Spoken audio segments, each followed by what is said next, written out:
Assalamualaikum. Izin kali ini reportase riset terkini Dr. Nicholas Norwich ya, lulusan Inggris, ahli soal metabolisme dan nutrisi ketogenik yang jadi peneliti di Harvard Medical School. Ini penelitian agak nyeleneh nih. Diaduin snack Oreo sama statin obat kolesterol. Mungkin pabrik-pabrik obat pada kesel nih sama dia. Kalau Lipitor statin diadu sama jejamuan mungkin masih nggak apa-apa. Ini sama kue Oreo. Walah. Dr. Norwich ya kayaknya ingin membuktikan teorinya tentang LEM namanya atau Lipid Energy Model, dan ternyata terbukti sih. Ya, semuanya ini bermula dari praktek-praktek carnivore diet atau ketogenic diet. Jadi diyakini ya oleh para gurunya keto bahwa demi untuk mengatasi sindrom metabolisme, yaitu berupa resistensi insulin, trigliserid yang tinggi, gula tinggi, obesitas, dan penimbunan lemak yang tak terkendali dan seterusnya, mereka menyarankan diet rendah karbo, yaitu yang namanya diet keto, diet carnivore semacam itu.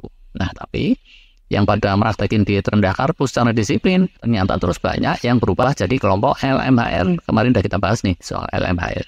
Resisten insulinnya meredah, gula darah dan trigliserid melandai juga, lemak tubuh juga berubah jadi lebih lean, tapi kolesterol total, LDL, HDL meninggi, bahkan tingginya itu jadi tinggi banget. Nah, kalau dokter-dokter yang konvensional tentu akan segera meresepkan statin, Lipitor kayak gitu untuk menekan si kolesterol.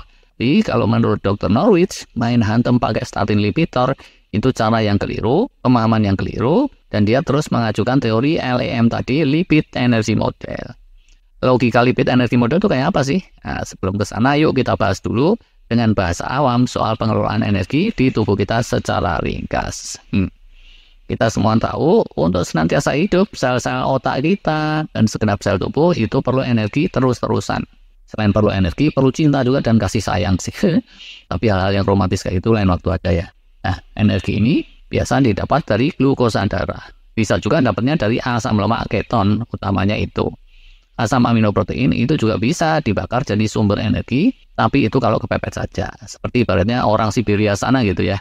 Kalau kepepet, meja, kursi, lemari itu bisa dibakar untuk pemanas kayak gitu kan ya. Karena kita udah sering bahas ya, sumber energi keton itu secara umum dibilang lebih bersih gitu daripada glukosa dan lebih jos untuk banyak hal. Namun kalau tubuh kita ini kelimpahan glukosa, maka glukosa lah yang akan dipakai duluan, keton belakangan. Apa?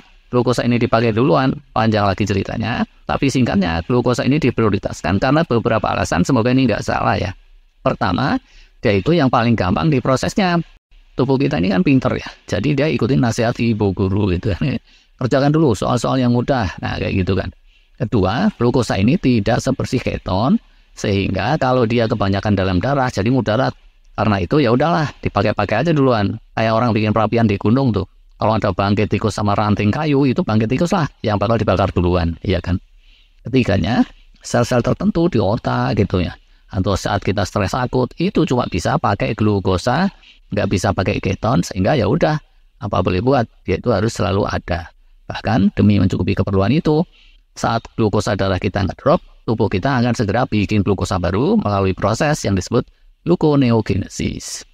Sumber glukosa ini dari mana? Nah, bisa dari makanan, gula karbo secara langsung, atau bisa juga dari quick reserve gitu, ya yang disebut glycogen, atau yang dari proses gluconeogenesis tadi. Kalau kita kebanyakan asupan glukosa, gimana itu urusannya? Ya mudarat itu tadi, dan demi menekan kemudaratan, sel-sel tubuh kita itu pinter, dia terus menimbunnya menjadi lemak tubuh. Tentunya proses dari glukosa menjadi lemak itu perlu waktu, tidak bisa seinstan mengubah karbo menjadi glukosa. Dan selama belum numpuk di perut buncit, di tembem yang gider-gider, belum jadi lemak tubuh, dia itu gentayangan di tubuh kita antara lain dalam bentuk trigliserid. Nah, masih mudarat juga tuh kalau trigliserid di tubuh kita ketinggian, tapi kemudaratannya tidak separah si glukosa yang hyper. Dan juga lemak tubuh itu pun kalau kebanyakan juga mudarat, merepoti. Urutan kemudaratannya tuh jadi kayak gini kira-kira. Glukosa itu kalau hiper itu yang paling berat mudaratnya, orangnya bisa jungkel seketika. Keduanya itu trigliserid karena bisa bikin gangguan kardiovaskuler kayak gitu, tapi lebih berangsur-angsur. Dan yang paling ringan itu kelebihan lemak tubuh yang sampai gider-gider tadi itu. Mudaratan inilah yang coba dilibas oleh orang-orang yang diet rendah karbo, diet keto atau diet carnivore sebangsa itu. Seperti apa sih logikanya diet rendah karbo, keto atau carnivore tadi? Sebelum ke situ ada satu lagi nih yang kelewat dalam hal mengatasi kemudaratan glukosa.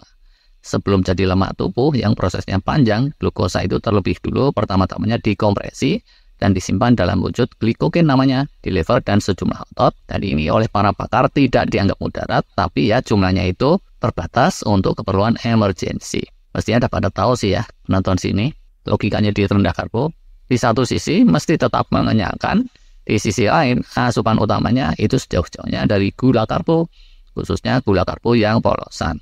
Asupan yang diutamakan itu lemak dan protein berkualitas, sehingga yang terjadi itu glukosa di tubuh kita tidak berlebihan, bahkan sedikit agak kurang. Nah, dalam keadaan kekurangan asupan glukosa kayak gitu, karena tubuh kita ini selalu butuh glukosa, dia akan bongkar dari cadangan yang ada. Dan pertama yang dia bongkar itu glikogen sama trigliserid yang gentayangan dalam darah. Yang gampang-gampang dulu kan ya, sesuai nasihat ibu guru. Nah, setelah itu barulah dia akan bakar lemak tubuh, suatu proses yang agak lebih sulit. Kuranglah kemudaratan, kadar gula akan menurun, trigliserid juga menurun, kegemukan juga menurun, dan karena kadar gula menurun, tubuh kita jadi lebih sensitif insulin, proses-prosesnya jadi lebih normal. Tapi lah ini, biasanya yang diet model gitu secara ketat, kolesterolnya itu terus melenting tinggi. Muncullah terus yang oleh para ahli, seperti Dr. Dave Feldman dan Nick Norwich, disebut sebagai LMHR, Lean Mass Hyperresponder yang kemarin sudah kita bahas.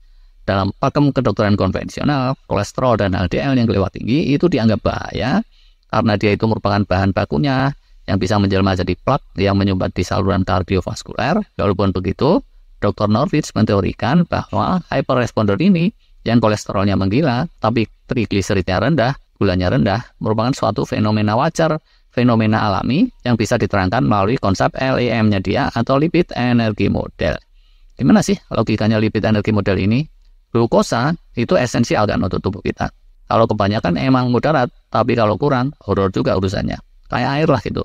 Kalau kebanyakan bisa banjir bandang, itu bencana mudarat, tapi nggak ada air sama sekali, itu juga nggak bisa. Dan karena sepenting itu, selain yang di dalam darah, glukosa ini mesti ada cadangannya yang siap dimobilisasi dengan cepat. Yaitu kalau kita diet balance, cadangan glikogen tadi itu. Di sisi lain, orang yang diet rendah karbo secara disiplin, itu cadangan glikogennya terkuras, menipis pis-pis sehingga tubuh kita terus nyiapin alternatifnya, yaitu berupa kolesterol yang meninggi itu. Karena kolesterol merupakan fasilitator kunci untuk mobilisasi cadangan lemak. Dengan kata lain, kolesterol yang melenting tinggi di kalangan para hyperresponder yang diet karnivor itu indikasi bahwa glikogen di tubuhnya udah menipis dalam jangka yang cukup lama. Kalau teori ini benar, Dr. Norwich bilang tentunya si kolesterol akan turun lagi kalau orangnya terus diasup gula karbo secukupnya, entah berupa Oreo sekalipun atau yang lain. Karena dengan itu lantas cadangan glikogennya bakal keisi lagi. Bahkan dia bilang, orangnya justru bakalan lemes sengsara dan kolesterolnya nggak bakal terlalu nurun kalau malah dikasih obat statin Lipitor. Dan ternyata memang terbukti seperti itu. Nah, tapi berhubung ini videonya udah rada panjang, segini dulu lah ya. Bisa kita sambung lagi berikutnya. Terima kasih.